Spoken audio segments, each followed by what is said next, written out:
João Fonseca is hoping to follow Carlos Alcaraz's path after helping the Spaniard prepare to take in Novak Djokovic.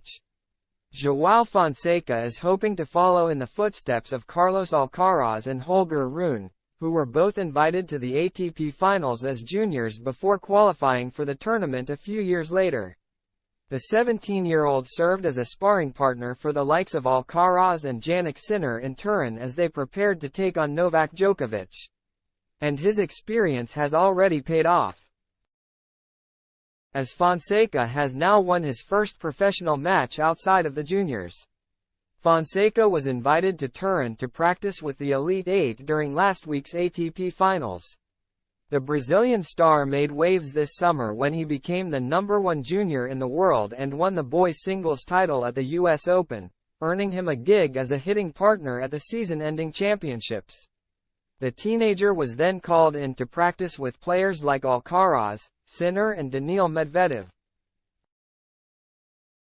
with all three men going on to advance to the semifinal while Sinner managed to defeat Djokovic in the group stage. And Fonseca is now hoping to qualify for the tournament himself in a few years. It has been an incredible experience. Being able to share the court and help the best in the world is fantastic, the current #2 junior told Sport TV. Hopefully in 3 or 4 years I can be here. It would be a dream come true. I am going to work very hard to achieve it.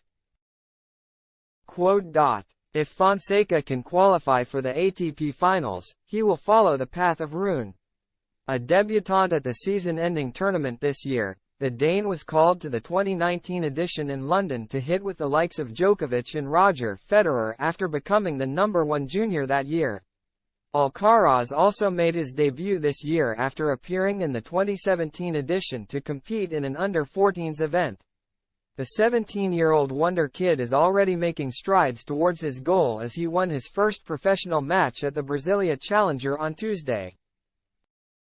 Ranked down at number 790 in the world, Fonseca upset 4th seed Alexander Kovacevic, who is ranked 670 spots above him 6-3, 3-6, 7, 6, 2. But he now has a drastic decision to make after signing on to play college tennis at the University of Virginia in 2024. I want to make the leap to professionalism now. I will play a tournament in the next 6 or 7 months, Fonseca admitted. I know that I have signed for Virginia, but going there or not will depend on how I see myself in these tournaments, what my ranking is and what my feelings are. In his bid to emulate players like Alcaraz, the Brazilian is hoping to follow the 20-year-old by ascending to the top of the rankings. He added, I am very clear that my desire is to have a good tennis career and end up becoming #1 in the world. That is my goal. And Fonseca has already been able to learn from the best in Turin, something that will put him in good stead to try and get to the top. The most surprising thing for me has been Daniil Medvedev's way of playing, he said of his experience as a sparring partner. He is very efficient in all his movements. He makes it very difficult for the opponent with his tactics and it is almost impossible to attack him. Then I would say that Jannik Sinner's right cross is amazing, and also the intensity with which Carlos Alcaraz plays.